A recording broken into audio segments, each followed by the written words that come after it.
Yo, what up, everybody? Today is another Street Epistemology podcast. Today, I just did a recording with Eddie, aka Deep Discussions, and we just kind of dissected a Street Epistemology video. We actually live streamed it. There was a kind of a weird starting point. I'm trying to get used to the live streaming stuff, so sorry if things are a little muddled in the process of that. If you go to my YouTube channel, it's Mind Melt Podcast on YouTube. You can actually see us talk and work through this video while he's screen sharing it. So you can actually see what's going on. But if you just listen to this, you should be able to get just as much out of it. So thank you guys so much. I appreciate it. And I hope that you have a good rest of your weekend. We have come here to expand our minds.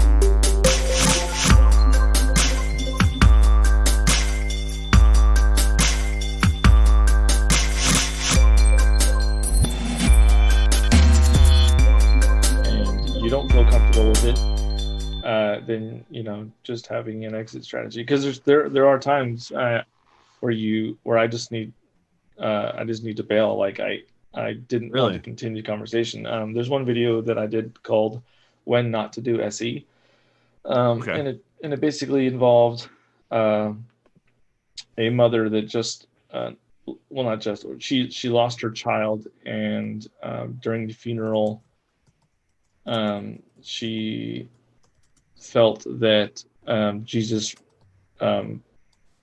reached out to her and said, I know, the suffering that you're going through. I've lost a son too. And that's what helped her kind of continue with her, with her life. And I directly asked her, like, if this experience didn't happen, what would be the, what would happen? And she said, I probably wouldn't have a reason to live. And I'm like, okay, Yeah. exit, because you definitely don't want to do any harm to someone who's relying on a belief, even if it's not on solid footing. Right? You don't want someone to examine a belief, whether it's true or not, if they need it to get up every day in the morning. You just don't want to do that. What do you think about that conversation? I'm sure you listened to it. I guess it's a debate, but Matt had with someone recently on the Modern Debate channel. And the guy said that if he wasn't a Christian, he would be killing people. Yeah, I watched that debate. He's got to be like a huckster. I don't know. I have a hard time believing him. I don't know. I believed him. Oh, no, I believe. Okay, let me rephrase that. He seems like, just based on his personality, he seems like someone that is. I believe him that he might be hurting people. But I believe him that he's doing that because I think he seems like just genuinely a bad person, honestly. Yeah. I don't mean to be rude, but honestly, his personality seemed like a sociopath to me. Like yeah. Yeah. So.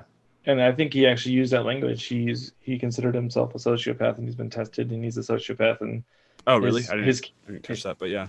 His case was that this must be true or this is a better moral system because look what it has been done for me. Yeah. So in that situation, keeping a Christian, dude, if it's really working. Yeah. And I think that's exactly what Matt said. It was like, hey, if that's keeping you from doing harm to people, by all means, I don't want to change your mind. But I sense that the other guy might have been exaggerating to make his point that if he was just so bad and this is what Christianity did for him. But what he didn't realize was, if he's exaggerating how bad it is, how he just wants to just torture and kill people. I didn't honestly buy that was something that he, thought all the time. But by doing that, he was making this case like, oh man, I went from here to here, but in reality, he was just really destroying his character and showing that, showing why you would need the belief, not necessarily that the belief is true, if that makes sense. Yeah, I agree. So, yeah, so do you want to try some street epistemology, or maybe I can try it on you or something? I don't know. Maybe let's work through something. Okay. What were you gonna say? Yeah, we can definitely try street epistemology, like me on you, you on me, but it tends to not be as informative or beneficial because it's not like the real thing. Okay. Because if I don't talk to you about something that is actually significant to you in some way, or you talk to me about that's significant to me in some way, and we're just the goal is for us to learn street epistemology, it'd probably be better suited for me to talk about like the type of questions that we ask and why we ask them. If you constantly hear us asking certain questions. Oh yeah, let's break apart a video. Remember we said that over the emails that we could look at a video or something. You want to do that? Yeah, I'm not sure what you have loaded up, but I can load up anything. You're a tech genius like that? No, I'm not a tech genius. I'm terrible with tech. I really am. Let's do let's do one that's not your videos, just so that you're not. Is there someone that you maybe don't watch that much, or have you not kept up with all of Anthony's recent videos? Or I'm thinking let's do one that you haven't seen. I guess it doesn't really matter, but yeah, you can maybe name it off and I can tell you whether I've seen it or not. I think I've seen Anthony's latest. Okay. Have you seen? Oh, that's a really short one.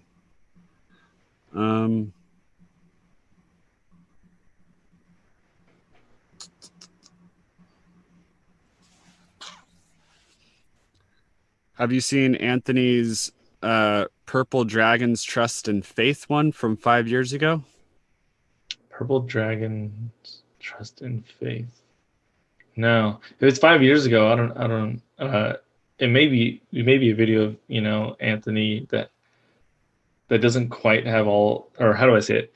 As he hasn't developed as far as it is now, so I might see some like, oh, what are you doing, Anthony? Come on. Right.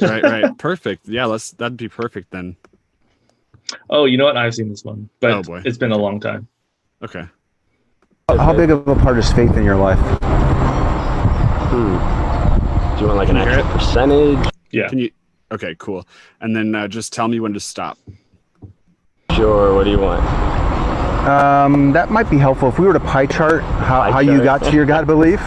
Okay. I think you were saying, let's pie chart it out. Like how much of it is personal experience? How much is it prayer coming true? Because I know you said prayer was a big part of it. Okay. How much of it is faith? I would say that faith is instrumental in a lot of Christianity and in a lot of those different parts. And so I don't know if you could just like pie chart it out kind of thing, Yeah. Because my faith also isn't a blind faith, like it's based off of facts. It's based off of experiences. It's based off of stuff like that, So like, even if can you define faith for me? Because I know I've heard several definitions of it. Okay. Faith is like you're on a mountainside. I'm gonna give you a little metaphor.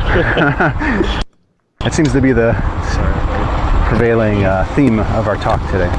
There we go. Okay. Maybe I'll just kind of do this, and I don't know if you can hear me over. Yeah. Okay. So, what do you think Anthony is doing when he's pie charting out the reasons he has to believe in a God? He's trying to come to the thing that's that's like the biggest reason why he believes in what he believes. Okay. So, what is the reason for going after the biggest reason or identifying it? Is it to kind of cut past all of the stuff that's going to get someone to that reason, so that way you're not wasting time. Yeah, basically. So you don't want to waste your time with reasons that someone has that isn't contributing to the confidence of their belief. So, right, like look at the trees. It's like, okay, but right. And well, it could be that could be a reason why they believe that, because they just look at the trees and they see design. And basically they can only tell you what's most important to them. And the only way that we can really, I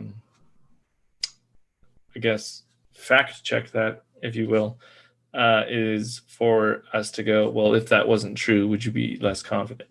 But other than that, it's just up to them. It's, we don't get to determine what's most impactful to them. So, and the whole reason why, another reason why we go for the thing that impacts their confidence the most is because it's really about how they concluded this belief. There could be so many different reasons for different people, and so you have to hone in on what their reason is.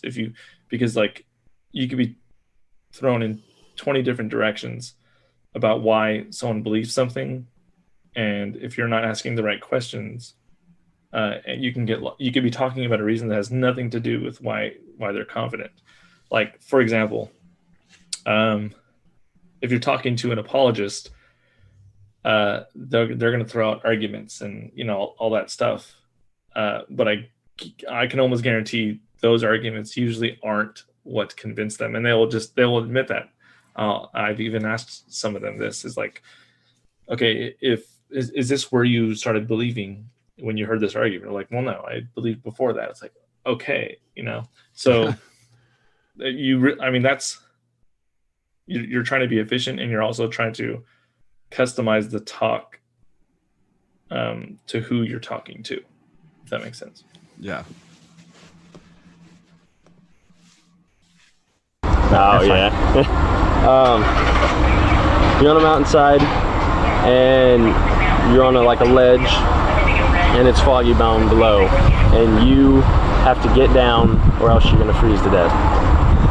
And you could just hang on the ledge and then drop and then be like, hopefully there's something there, And that's what I think most people would say is blind faith, Like, you're like, I believe something's there. Or You mean like cutting your line and just dropping 1,000 meters? I'm saying the ledge, you're hoping that there's a ledge underneath you that you're dropping onto to safety, Okay, I got you. But then my faith is that I'm on this ledge and I can't see the other ledge, and I don't, I believe that it's there, but I believe that it's there because I hear someone saying, drop down to me, like it's safe down here, there's a ledge you can drop to. And that's what my faith is based off of. There's someone there, there's people that have gone through the same things I have, there's evidence in history and Is your in experiences. Is your faith based off of feedback that you're getting from the God? Is that what you're saying? I would say to be saved, you have to have a real experience with God, if that's what you mean by feedback.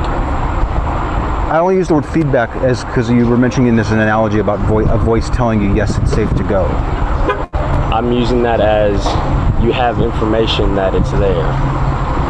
Okay, so you're dangling from this rope, you're hoping that there's a precipice below that you can safely cut your rope and drop to. That's a good word, precipice. Right? Precipice.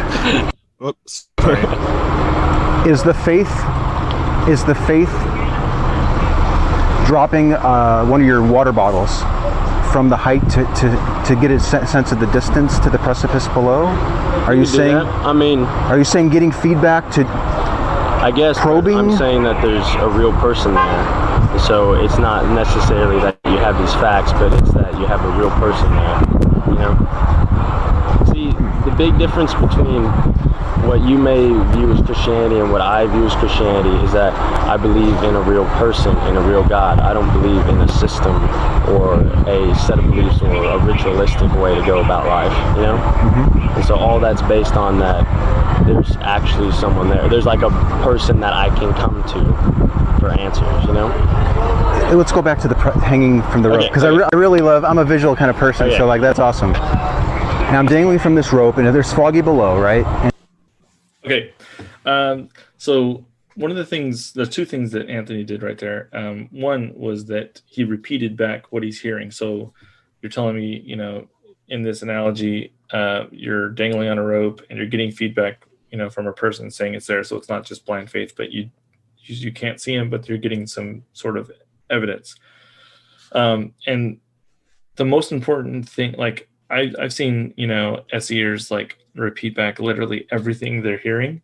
Maybe not word for word, but a summary of it, because it is so important for them to hear what that you're listening, and that is one, they're going to be more comfortable because they understand that you're actually listening and representing them the best you can, and even if you get it wrong, you're trying to understand, because what tends to happen in conversations or conversations on topics like this is that someone might intentionally or unintentionally misrepresent someone.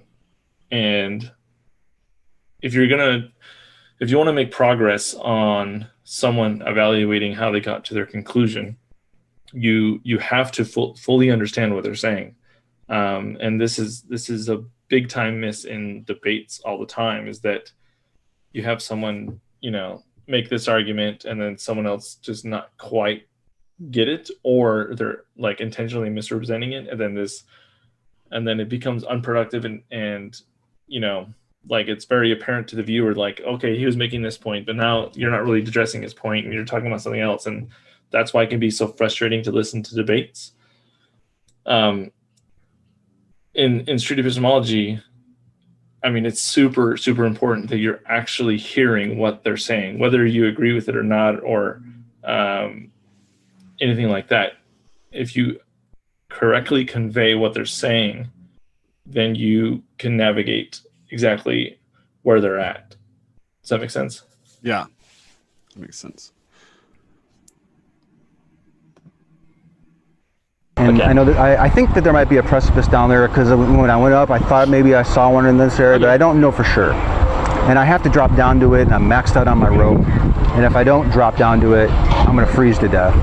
Okay. But if I do drop down to it and survive the drop, I'll be okay. Like, I won't freeze. Okay. In that situation, one thing that I might do in that situation is, like I said, drop a water bottle and get a sense of the distance, right? Okay. I would try to get feedback, or might I use the word sufficient evidence, to tell me that it's safe to drop, that I can trust. Okay. I can trust my perception that if I dropped, I would survive it. When I hear people define faith, it doesn't usually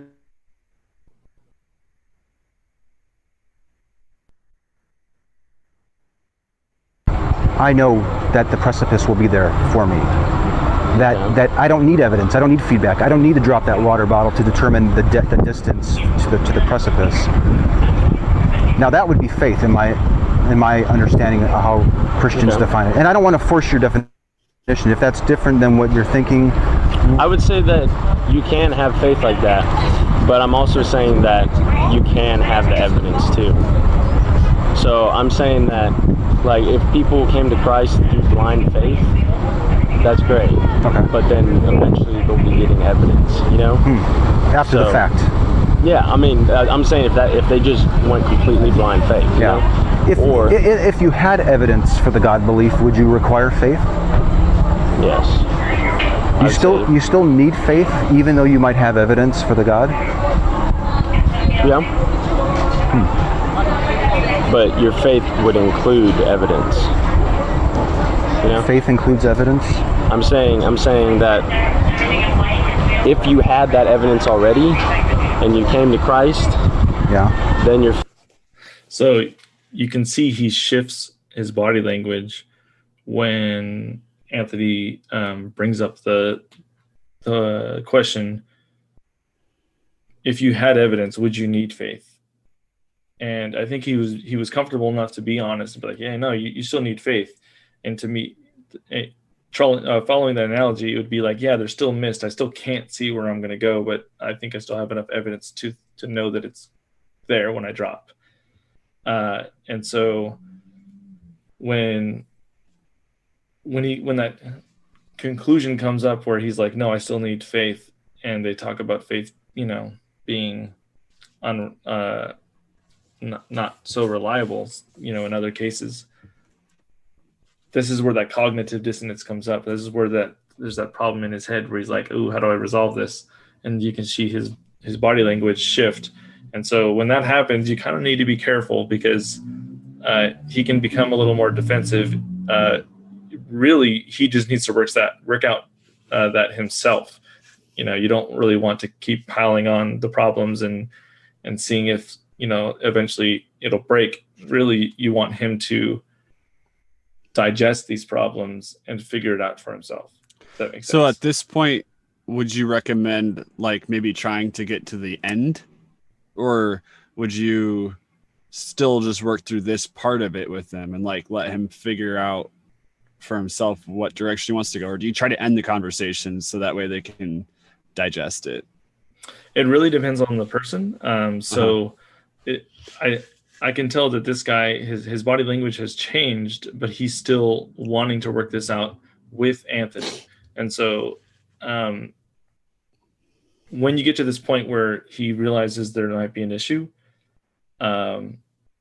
it's important to be his partner, not someone pushing him off the ledge, if that makes sense. Yeah. Yeah. Cool. Faith would include that evidence. Like, you would have the faith and the evidence, Would I still need faith? What's your definition of faith? Let's get back to that. Definition of faith? Have you defined it? I did, but my definition of faith, I'd say that's hard to do without actually doing like a real situation.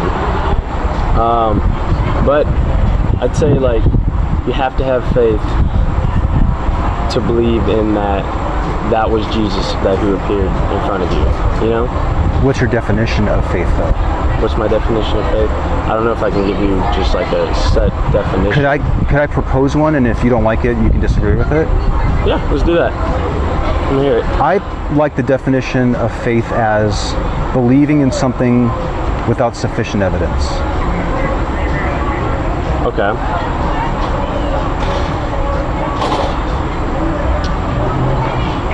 See, I wouldn't think that's a bad definition, but then at the same time, I would say there is evidence.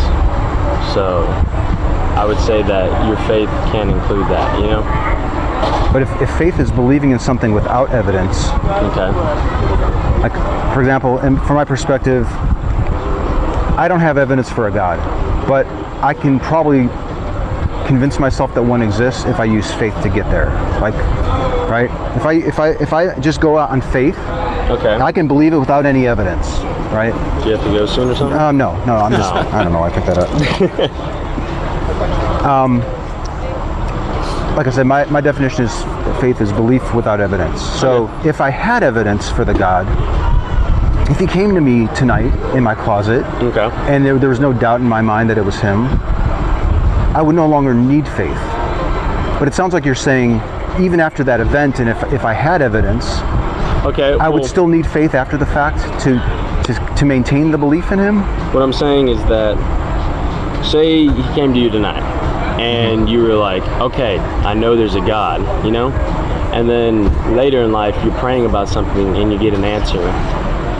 But it wasn't, again, just him appearing to you and saying that answer. It could have been in that you read something in the Bible that somehow fits the exact situation that you've been praying about, I'd say you have to have faith to realize like that was him speaking to me again, you know? Okay. So I think so. So like faith then for you might be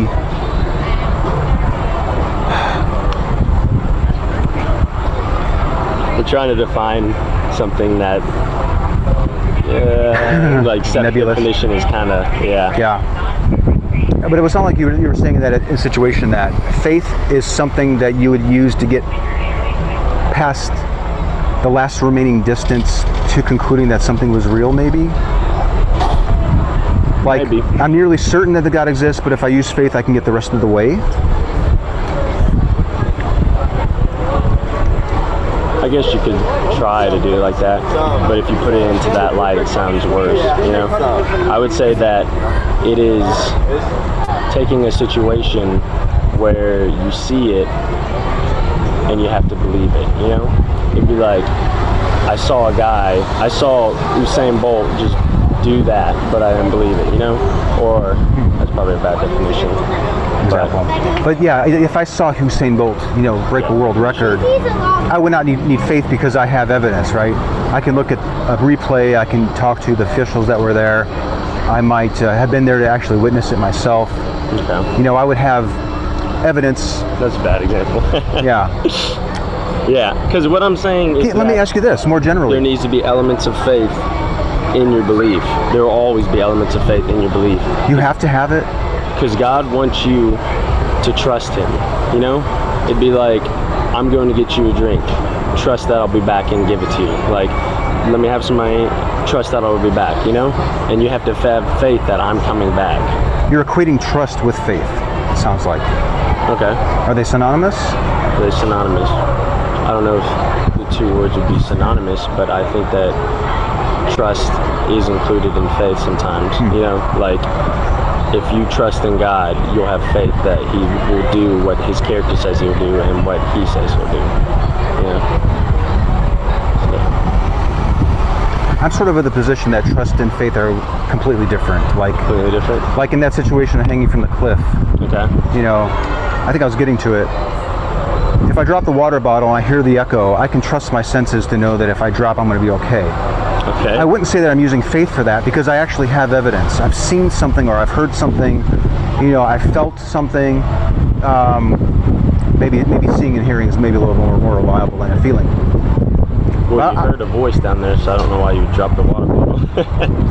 Well, my echo is what I'm saying. I know. I'm saying that ledge is there, but there's a person on it who's saying drop down, and so there would be no need to drop the water bottle, but you could if you wanted to. Oh, okay, I got you. So when you're dangling from the precipice, you could opt to listen to the voice that you think is there and just use faith and think that. And the person down there is God, right? It's not not one of your other climbers. Okay. No, it's like I just want to be clear. Make sure our analogy is good here. Okay, so you can drop and listen to God and drop down there. Use faith that He's there. Okay. Because you think you hear God telling you it's okay, right? Okay. You can't see Him.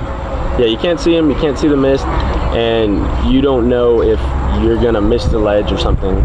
Right. But He says, drop. Like, trust me. This is where I think trust and faith are integral together. He says, trust in me and trust in that you're gonna be safe because I said it. And so you have to have faith in that too. Mm-hmm. You know. Mm-hmm. Do you use faith, which my definition was believing in something without evidence? Okay. And I don't know if you're quite on board with that definition or not, and that's fine. I don't want to pigeonhole into a definition. Yeah. Do you use faith on a day-to-day basis? Do you use it for anything else besides the God belief? So I use faith in something other than the God belief. Can you give me an example of something that you would say? So, where do you think Anthony is going with this? I imagine he's trying to show Adam that faith is kind of a term or a something that we really only use in that one particular thing in life, which is religion. That nobody would use faith. Like you wouldn't use faith to know that your car is going to start or whatever the next day, or you wouldn't use faith to know that, I don't know, the sun's going to rise tomorrow. That faith isn't something that we typically use, I guess. Yeah, I mean, at this point, he's nailed down they're on the same page about what faith could potentially mean, whether it's trust or something, something else. Yeah. And at this point, he's basically going, okay, so we have this idea of faith. Does this work? He's taking the methodology of using faith to conclude something is true. And then now he's basically going, okay, does this work on other things? Is there something other, something in your life that you use this? And once you come up with other examples, it's easier to identify if there's issues with that, because it's no longer this important belief that you don't want to necessarily lose. And it could be something as easy as starting my car, or something that's non-threatening. And so the point of taking it away from the God belief is usually for two reasons. So it's not, the stakes aren't so high. It's not like you're defensive about these examples. And two, it clarifies the inefficiency of, or the weak points of this methodology. So I'm trying to think of a different. So let's say that it wasn't Adam, and we're not talking about religion. We were just talking about vaccines, and the person says, you say, like, why are you an anti-vaxxer? And they say, because I've done a ton of research. I've spent like 60 hours researching, because anti-vaxxers think that's a lot of research. And you say, like, what kind of research have you done? Well, I've listened to all these experts, and I've watched tons of YouTube videos, and I've done whatever. What would you do in that situation? I know that this is getting away from our dissection of Adam, but yeah, I'm just kind of curious, because I think faith might be a little bit easier than something like that, because faith is something that's kind of, it's not reliable. So it's easy to point out that it's not reliable. Yeah. I mean, maybe not to someone who's religious, I guess, but whereas evidence, I can say, okay, but I can show you research papers that say vaccines are safe. And they're going to say, I know that you wouldn't use that in street epistemology. I'm just saying that a lot of time anti-vaxxers will say, I've done all this research. And then they say, well, I know that there's a lot of research on the other end of the spectrum, but who's to say my research is wrong and their research is right? You know what I mean? So both people are saying research, even though, one of them has to be wrong. Do you understand the question? I know I'm not posing it very well, but yeah. So basically, if the method that they're using isn't really clear, because it's basically relying on some authority that none of us have, we're not people that this is not our field, right? How would you go about exposing the flaws in that? Relying on authority is something that we all kind of have to do. So it's like, how do we do that? What's the most reliable ways that we could do that? And so probably a question I would ask her is, if you have, like, if you've done like 60 hours of research, and someone else has done 60 hours of research, and you both came up with different conclusions, like, is that possible for someone else to do that, to do their research and come up with a different conclusion? Have you met anyone who does that? And I think usually just identifying that can happen, then you can from there do the outsider test. An outsider test is basically saying, if someone used that same methodology, just doing some research, however nebulous that is, and they came to a different conclusion than you,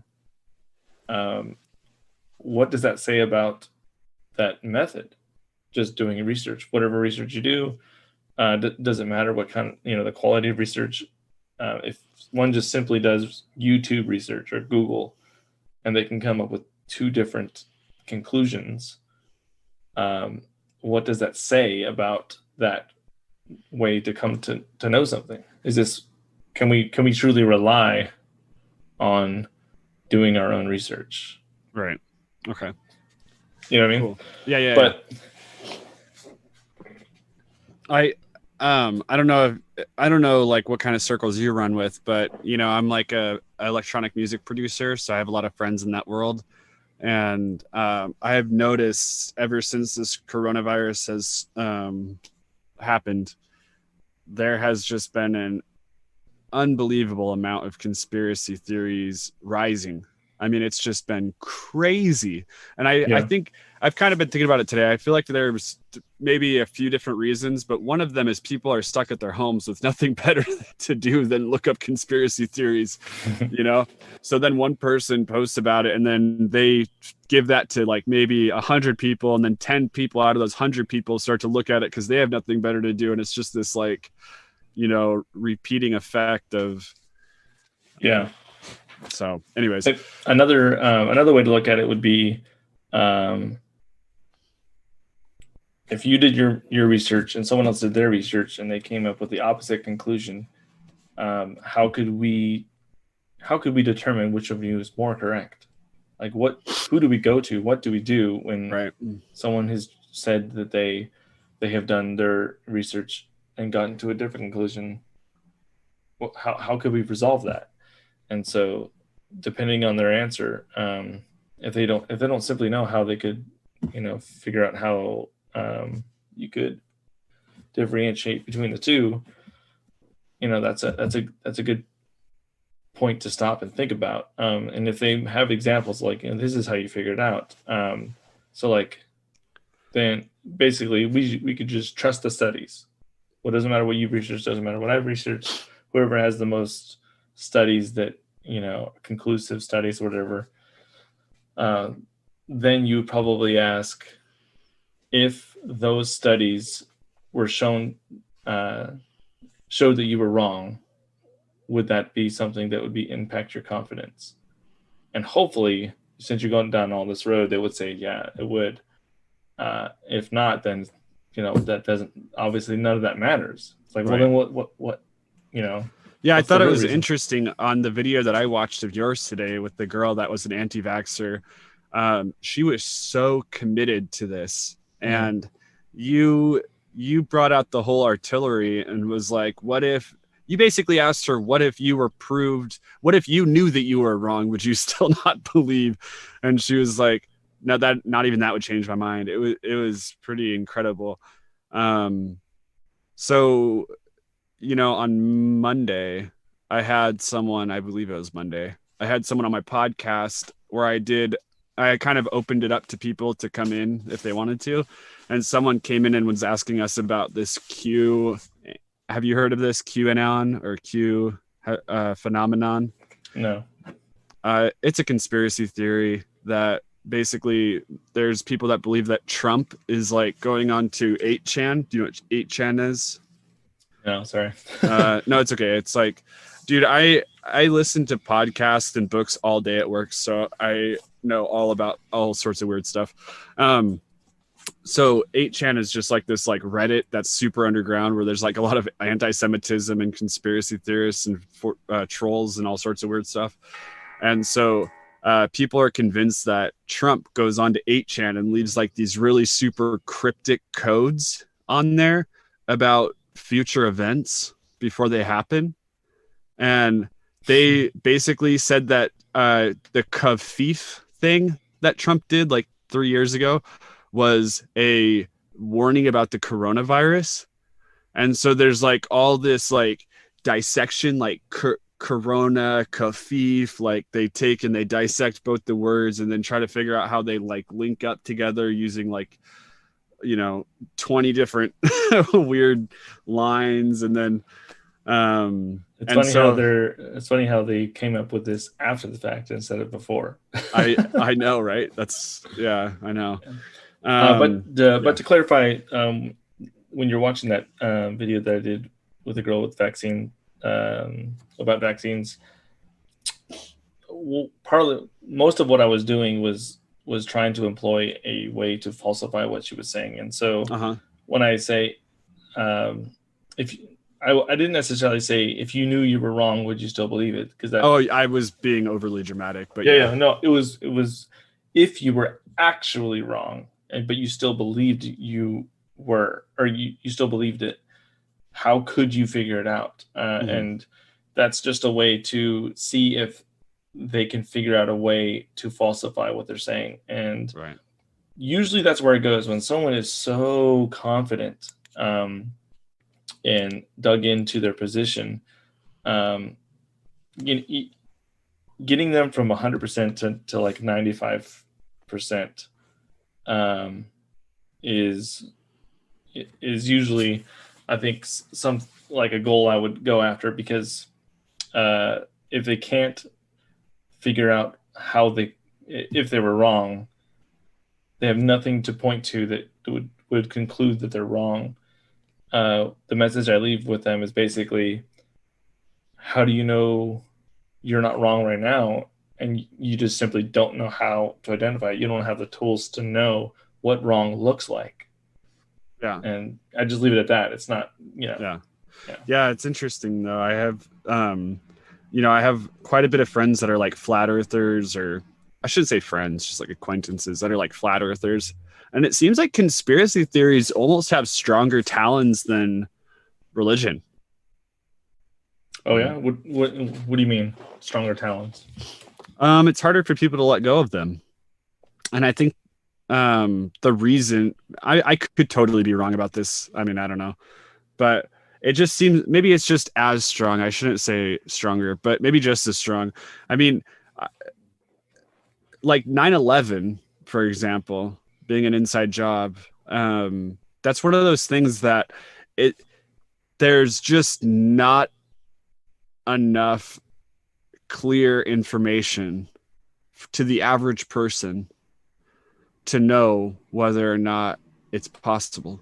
They're not smart enough in physics. They don't know enough about demolition. Maybe they don't know enough about, I don't know, the stuff that went on that day. There's a lot of misinformation on the internet about the stuff that went on that day. And so there's so little clarification to the average person about all these different things. And so someone could spend a lot of time investigating 9/11 and come out with their head spinning, because there's so much information on the internet about it being a conspiracy, not being a conspiracy. The government doesn't want to release all the information because they don't need to. And I mean, it's almost like at the end of the day, people, even the most rational people, want to stay agnostic on it because it's so convoluted, Yeah, and I would add that it wouldn't matter what the government did, whether they released proof or anything like that. You would still have conspiracy theorists, because I don't think that type of stuff matters to someone who's really committed to a conspiracy. And I mean, there's a ton of people that know more about the conspiracy mindset than I do. But from my understanding, someone who has bought into a conspiracy will likely buy into other conspiracies. And so it's more about a mindset and having an appetite for, like, I know something you don't know, sort of thing, than it is about someone just being tricked by YouTube. Because, I mean, information's out there. If you are someone who wants to believe something that is like kind of not every cutting edge, it makes you feel like you know something that someone else doesn't know. Totally. You're gonna find it. Yeah, I have a really close friend who I've known for a really long time, and he's all in on it. He believes everything is a lie. The earth is flat. The government's fucking seeding the clouds. Space is fake, yet there's aliens, which I don't understand. and he, he thinks that there's like this top 13 families that are all working together to try to the problem is that the universe, or the world, the planet, is not that structured. You know what I'm saying? There is not enough cohesive activity for that to work. And anyways, sorry, this is kind of getting outside of our wheelhouse for the day, but what I'd ask is, does this person act on these beliefs? Does his beliefs in these conspiracies actually is he wearing a tinfoil? Is he locking his door and has a loaded weapon underneath his bed? Does this stuff keep him up at night, or is it just something like, ooh, I know this? I think it's much more harmful than that. Oh, really? I think, yeah, absolutely. Because the average person doesn't have the tools to discern good information from bad information. And the average person doesn't understand how to logic in a way that's actually, I guess, in a philosophical, logical way. You know what I'm saying? Build good arguments, try to do deductive reasoning, things like that. And so when people get into these mindsets, they want to share it with people, and they invite more people into their club. And then it creates this, for example, one of the biggest, in my opinion, harms is the anti-vax community. And the anti-vax community is just a faction, like you were just saying, of every other conspiracy. And the problem with the anti-vax community is that vaccines rely upon a certain percentage of people using them. Yeah, herd mentality, or herd immunity. Yeah, herd immunity. So if you don't have that percentage, then we can have polio come back, or measles, or these harmful diseases, not to mention the flu, which kills tons of people every year. And so I actually do think it's dangerous. Yeah, the reason why I asked that question was not to say, oh, well, it's not that dangerous because he's not, it doesn't have a tinfoil and he's not carrying a shotgun around. My point was, if he's not doing those things, he probably doesn't sincerely believe it. I think he does. I mean, I think. Yeah. I know that you don't know who I'm talking about, so it's hard for you to know. But I think he does, and he has actually driven himself to the point of suicide because of this information in the past. Wow. Yeah. Okay.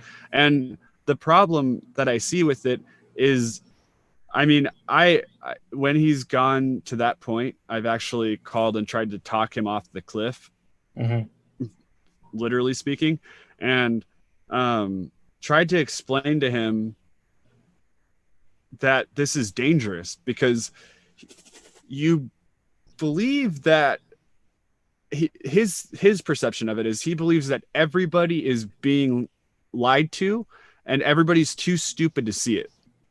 You know what I'm saying? And it's like this thing where he literally thinks that everybody's not on his level, and so he doesn't see the point in continuing. And then the added onness of this is that he believes in things like reincarnation and energy and all that shit. So what's the point? You know what I mean? And so it's kind of, I think that, I mean, most people probably aren't into it quite as much as he is, and that's a good thing.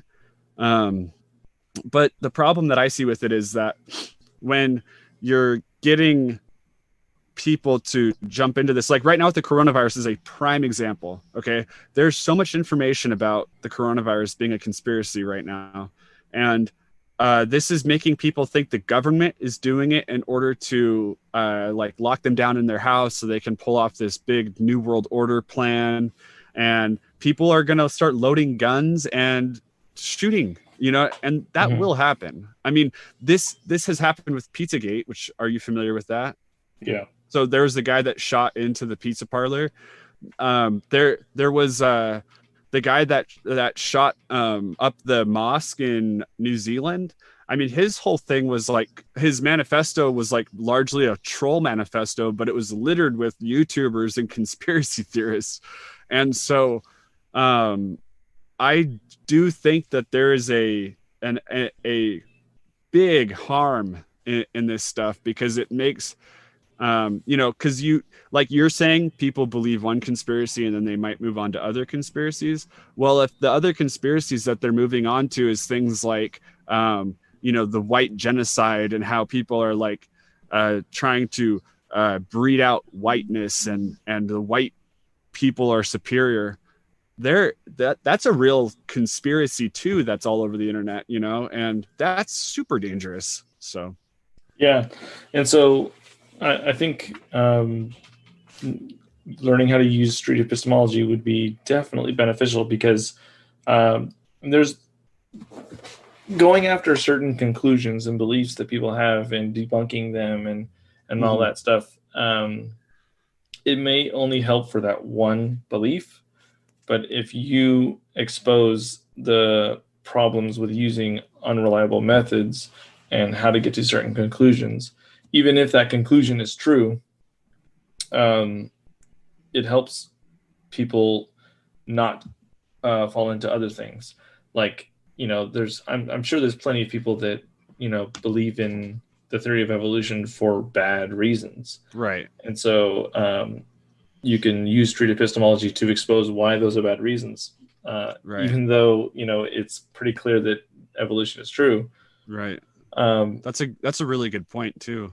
Yeah, like I remember talking with someone and they're like, wait, why are we trying to convince people that evolution isn't true? It is true. I'm like, I'm not convincing him it's not true. I'm not exposing that it's not true. I'm exposing that how he concluded that it's true is actually not a good way to get there.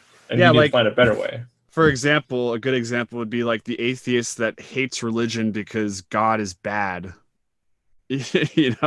Or something like that. It's like someone that came to the conclusion that like they're like, I'm an atheist because the people in my church were mean to me, and it's like, wait, that's not a good reason to be an atheist. Right. Like I believe in evolution because my teacher taught that to me when I was young. Yeah. Well, okay. Or it makes the most sense. I mean, that's not really an answer, but that's an answer a lot of people give because they don't actually understand it. So yeah. So once you start working on the underlining issue of how they're how people are reaching certain conclusions, and helping them realize what works better and what leads to truth more often than not, and what doesn't rather lead to truth, then they can take all of those tools and apply it everywhere. And so they're not simply just going from one conspiracy to the next conspiracy. They're going, right. No, that doesn't make sense. I shouldn't do that. Oh, well, other people are doing that over here, so that I'm not going to fall for that. And so that's how you have a population of people who can see a bunch of BS all the time and go, nope, that's BS. Oh, that's probably somewhat true, but not. I had to look into it, and and just having people that can withstand a ton of information. Mm-hmm. Well, I just realized that I've taken a bunch of your time up, and I know we haven't finished dissecting this video, but maybe we should do a part 2. Sure. Yeah, definitely. Cool. Yeah, I don't want to take up too much of your time. I appreciate your time a lot. It's cool. I'm glad that we got to meet each other, because I feel like it's cool to meet I hope to get the street epistemology thing going on my end, so that we just have more people on the SE army. Yeah.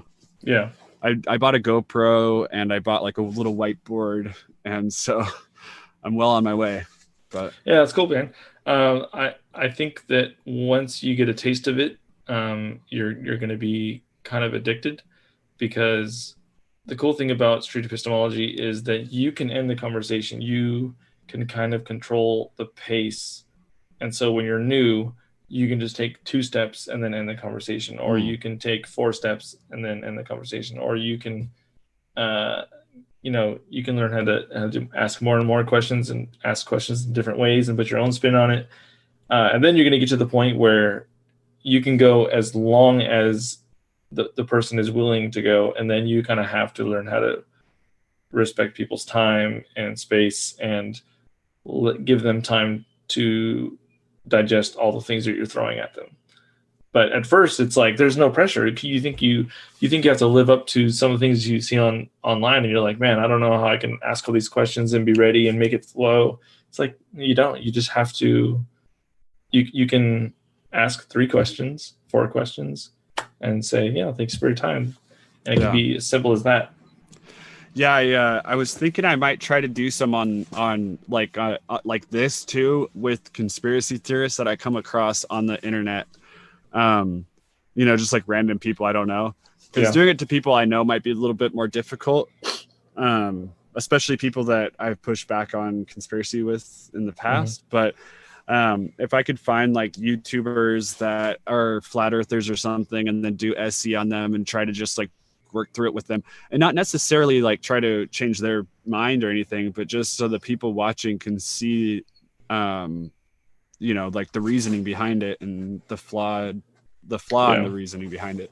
Right. And maybe they won't continue to change so many minds, because it does really concern me. Like, I know conspiracies aren't anything new, but it does really concern me, because if we can get everybody spending that time educating themselves on viruses and on physics, like, who knows, maybe those people are going to be the next Einsteins, but instead they're like wasting their time, and I mean, because they're not stupid. There's smart people that believe stupid things, so yeah. And that's how my friend is. But what tends to happen is, if someone is super smart, but they made a mistake somewhere along the way, it is so hard to get them to come back and dig themselves out of a hole that they put themselves in. Because in a lot of the ways, intelligence hinders yourself from realizing you're wrong, because there's so many ways that you could come at it and rationalize and all that stuff, but not realize the underlining assumption you've already made, and you're unwilling to go there. You're unwilling to question it. And that's what SCers are for, is to just start from the beginning and see where they're at, and see exactly, why they made a left turn instead of right, and each step of the way. Have you ever read, this is almost irrelevant, but I think it might have to do with this, but have you ever read Thinking Fast and Slow by Daniel Kahneman? No, honestly, I'm not much of a reader. I do like to watch a lot of videos or listen to podcasts, but actually reading, I don't know. I don't like to do it. I'll do it, but I don't have to. Yeah. Well, he's got an Audible, so maybe check it out. But I was just thinking you might enjoy it. But okay, cool. So cool, man. Well, hey, thanks so much for your time. And this will probably go up pretty quick. It's definitely going to go up on YouTube right away, but I'm going to have to edit, because we actually had a problem in the middle of our conversation where it stopped live streaming, and then I had to start it over again. So I'm going to have to like splice those two together and then upload it. So okay, no worries. All right, man. Hey, take it easy. It was good talking to you. You as well. Thanks. Later. Bye.